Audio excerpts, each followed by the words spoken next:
This is Lance Howard. Welcome back to the Healing Voice podcast. This episode is titled Bible Redefined. Does God have a name? In Season 2, Episode 4, I introduced Bible Redefined, and though that project is always being updated on the website, I haven't been able to share any of it on the podcast. So, this is the first installment of Bible Redefined on the name of God and what it means for you and I. This document is titled I Am, Exodus chapter 3. And on the title page, you'll see a quote from Rene Descartes, I think, therefore I am. And underneath it, you'll see a quote from myself. It says, I am, therefore I think, is more like it. Being precedes thinking. I thought that was interesting because one cannot think unless one is. Therefore, the statement, I think, therefore I am, is just out of order. Being precedes thinking. I am, therefore I think, is the proper order of things in all of nature. The reason why I am is so important is, in this case, in this example of Bible Redefined, I'm retranslating Exodus chapter 3, particularly verses 13 through 15. And right before these verses, there's a well-known character by the name of Moses who is a shepherd and is following his sheep up a mountain, and he notices a burning bush, and it turns out that this bush is a sort of representation of God, and God tells Moses that he is sending Moses to the people of Israel who are slaves in Egypt. And the verses normally read something like this. Moses said to God, behold, when I come to the children of Israel and say to them, the God of your fathers sent me to you, and they say to me, what is his name? What shall I say to them? And God said to Moses, I am that I am. And he said, so you will say to the children of Israel, I am has sent me to you. And God said further to Moses, you shall say to them, the God of your fathers, the God of Abraham, the God of Isaac, and the God of Jacob has sent me to you. This is my name forever, and this is my memorial unto all generations. A Bible Redefined was in Season 2. It was Episode 4 of Season 2, titled Bible Redefined. It's not what you think it is or what you've been told. And so, finally, I'm going to verbally present a passage of my work, and many of these passages have already been published at lancehoward.net on the Bible Redefined page. The one I'm reading, or I'm about to read to you now, is already published there. So you will be able to go to lancehoward.net, click on Bible Redefined, scroll down to the bottom, and you'll see the list of verses that have been retranslated. You'll see I Am Exodus 3 as the title. It should be the very first one, and then you can read along with what I'm about to read now. Exodus 3, 13 through 15. This is the THV version. Moshe said to the multifaceted God of gods, the supporting and unified yet diverse self of selves, when I go to the sons and daughters of Israel, those who contend with God, and say to them, the power of your fathers has sent me to you, and they say, what is his name? What is the nature of his fame and reputation? What is its quality of existence, light, sound, essence, and energy. How should I answer them? The Most High Consciousness said to Moshe, Ahaya Ashar Ahaya. I am the true I am. I am being always. I am because I am and am that I am, the one true self, behind, supporting, within, and giving selfhood to all. So you will say to them, the one I am has sent me to you, to affirm solemnly, the one true self and source of every self said to Moshe, you shall tell the children of Israel, those who are willing to contend with and for true identity, the I am. You will say to them, Ahaya, meaning the first and greatest power of your true self and existence. The first and greatest power of your true self and existence of your fathers. The power and true self of Abraham. The power and true self behind Isaac. The power and true self supporting Jacob has sent me to you. I am is the source, the identity by which they were willing to leave everything they ever knew, were willing to face every trouble and make every sacrifice to accomplish their divine purpose, entangled with divine purpose.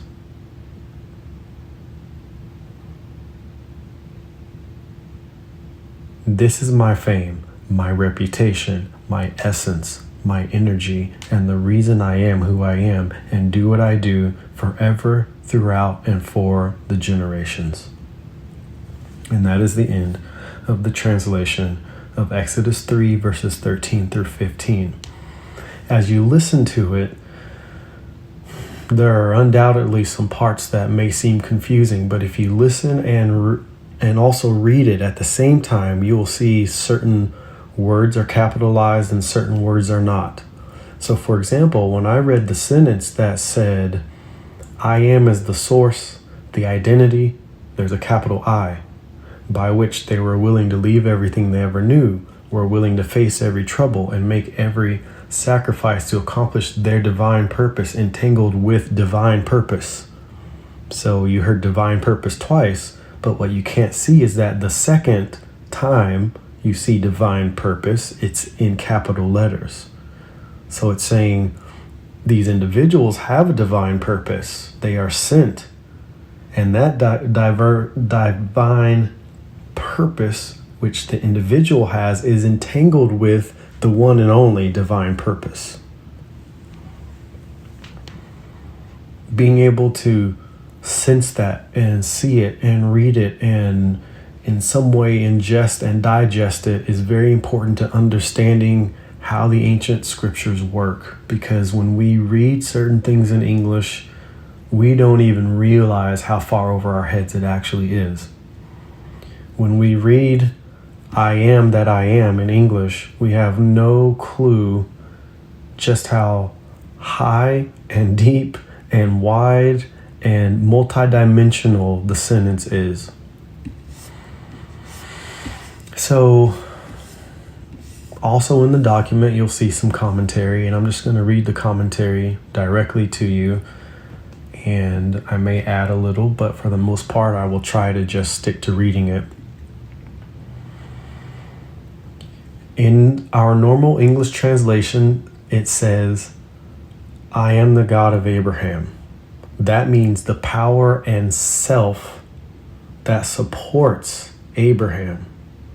The power and self behind Isaac. The power and self supporting Jacob has sent me to you. Okay, this is what Moses is telling the people. The I am is the power and self of our fathers, the power and self that supported them and was behind them, gave them the strength to do the things that they did. That power and self is now sending me to you. This immediately requires the listener to understand that Ahaya, which is the Hebrew term and name of the being we call God, Ahaya, it means I am. Ahaya is the greatest power of your truest self. That is a loaded sentence, but that's why you're here. Bible Redefined is to help understand who and what God is and who and what it means to be human. Ahaya, the being we have called God, is the greatest power of your truest self. Ahaya is the power and self supporting Moses and supported Abraham and Isaac and Jacob. I am is the source, the identity by which he was willing to leave everything he knew, was willing to face every trouble and make every sacrifice to accomplish his divine purpose. And you see that in each of those men's stories. And those are only a few of the people who have these stories. There have been many, many, many people throughout history who found the source of power that fueled their identity and purpose as the great I am. They knew the great I am was that source, that power, and that one true self that empowered them to move forward no matter what the circumstances. Okay.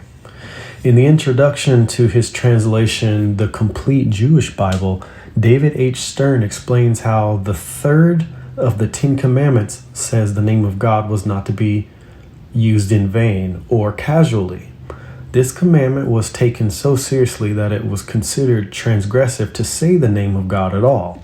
However, in the 6th to 9th centuries, a group of translators called the Masoretes developed a system of notation for recording the vowels that are used when reading the consonantal text of the Tanakh, which we now call the Old Testament. They decided they did not want to write down the actual vowels to be used in pronouncing the name of God in order to avoid using it in vain. So they inserted the word and the vowel points for Adonai, which is translated as Lord or my Lord, instead of using the vowel points for the true name. This means the terms Adonai, Lord, and Jehovah are not the proper names because they are the results of vowel points that have been inserted by the Masoret translators due to their religious and traditional superstition that if you said the true name, you would be guilty of disobeying the third commandment. Furthermore, more than mere displacement of vowels, these three terms are completely different from the original. All of this is common knowledge amongst translators, but is accepted rather than challenged. The point is that the translators have made it clear that this is the case, that they changed the vowel points. This is not a secret. And the main thing that I would like to point out is that the name of the being we call God is Ahaya, which translates to I am. Every time the man who we today call Jesus, okay, I call him Yeshaya. I'll explain that in a different episode as to how that name has been polluted, I think I'll say.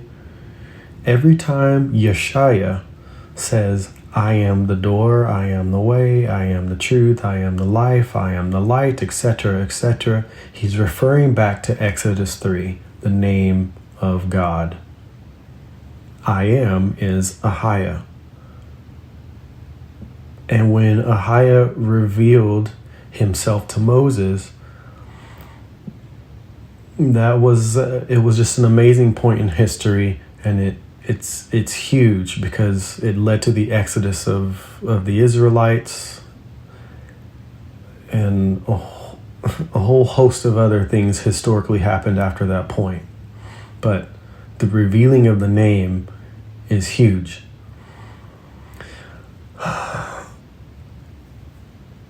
This becomes evident if you read the text in Greek, in which what I'm referring to being evident is that when Yeshua or Jesus says, I am, if you read that in Greek, you see two words, ego eimi or ego eimi, which immediately translates as I. Ego means I and eimi means I. So you have I back to back. When he says I am, it is literally translated I or I exist or I am. So those are three ways to translate ego eimi or ego eimi. In English, we only see I am, but in Greek you would see ego eimi. And the original mind, the original Greek mind or ancient person of that day would see or think or hear I or I exist or I am. This is the same translation as the Hebrew word ahaya. So when Jesus or Yeshua says I am, he's not merely stating his own condition, he's stating a reality. When you say I, you're stating a reality. When you say I exist, you're stating a reality. When you say I am, you're stating a reality. This is just the power of language that we are so accustomed to and ignorant of that we don't realize what we're saying. We think I am is just something that we're saying to explain what we're doing and how we're feeling. That's fine, but it's extremely simple, it's extremely sophomoric, it's extremely immature. The words I am, listen to the words I am. That is a sentence in and of itself. When you say I am, you're stating a not merely a condition, you're stating a reality. And it is more accurate to translate I am or ego eimi. It is more accurate to translate it as I am is. Ego eimi. I am the door is more accurately translated as I am is the door, because it's a reality. I am is a reality. So I am is the door.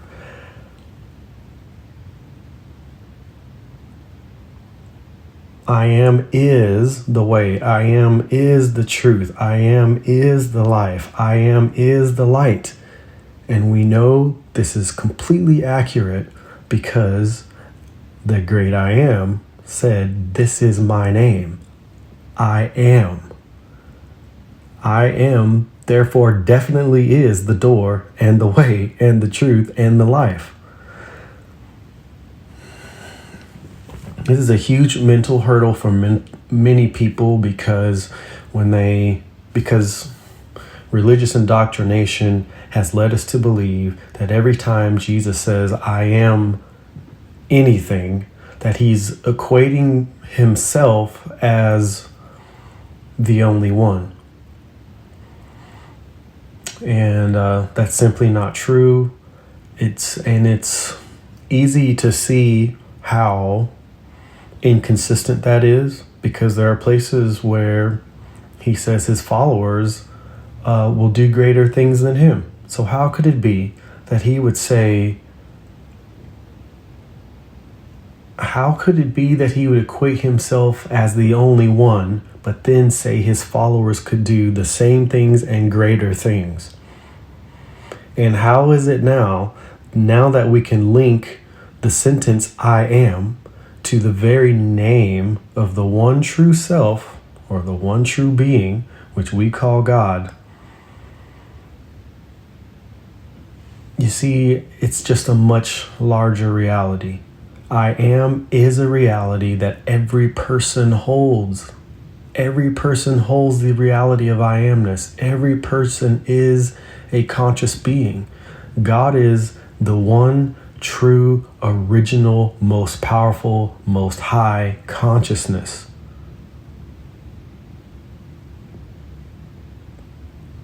And you are also conscious. You are also consciousness, which is why you walk around saying, I am, and I'm doing this, and I'm doing that, and I am. You are consciousness of consciousness, which is why you have the full birthright to say, I am. I am the door equals I am is the door. I am the way equals I am is the way. They are synonymous. They are exactly the same. Speaking the words I am has an intentional state of heart-brain coherence, and we are given the coded language of this doorway to change. God revealed it. The one that we call Jesus demonstrated it, and today we are challenged to use this powerful code to transcend the limiting beliefs that keep us from experiencing the deepest truth of our existence.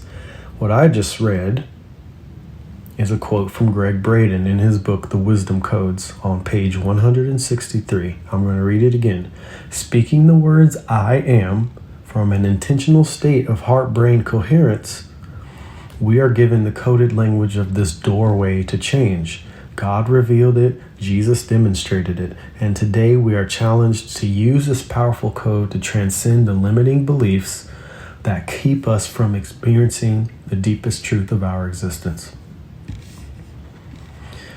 And finally, near the bottom of the document, there's a section called concentration, and it says, I am is the state of existence, the state of existence, the state of pure mind and pure self. I am is the state of existence, the state of pure mind and pure self.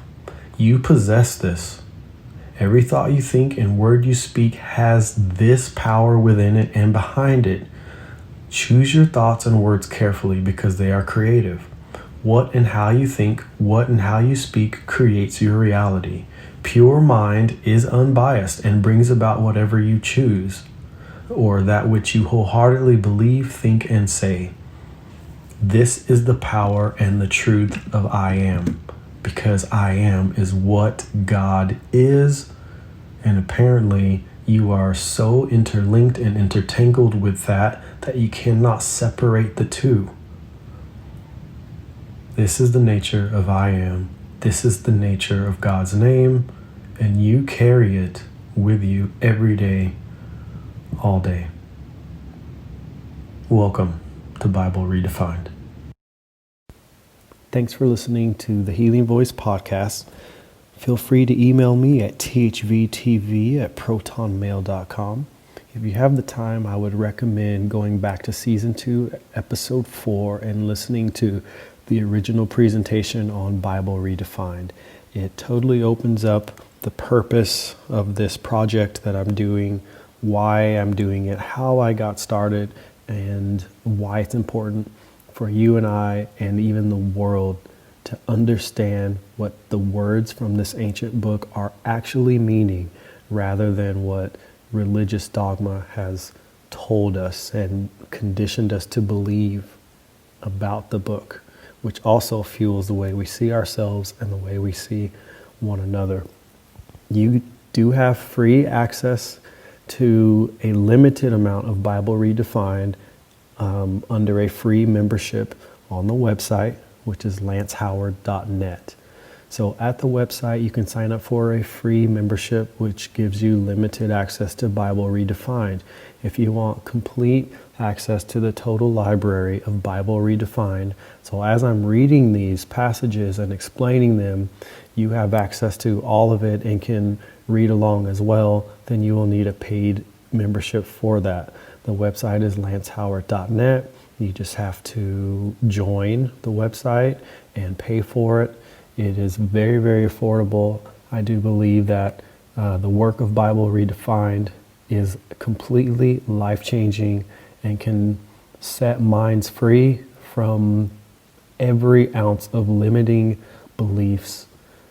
And that is separating our true human nature from the dogmatic viewpoints that we hold in the world, the religiously dogmatic viewpoints that we hold in the world. And that is a larger problem than I think we understand, but that's why Bible Redefined exists.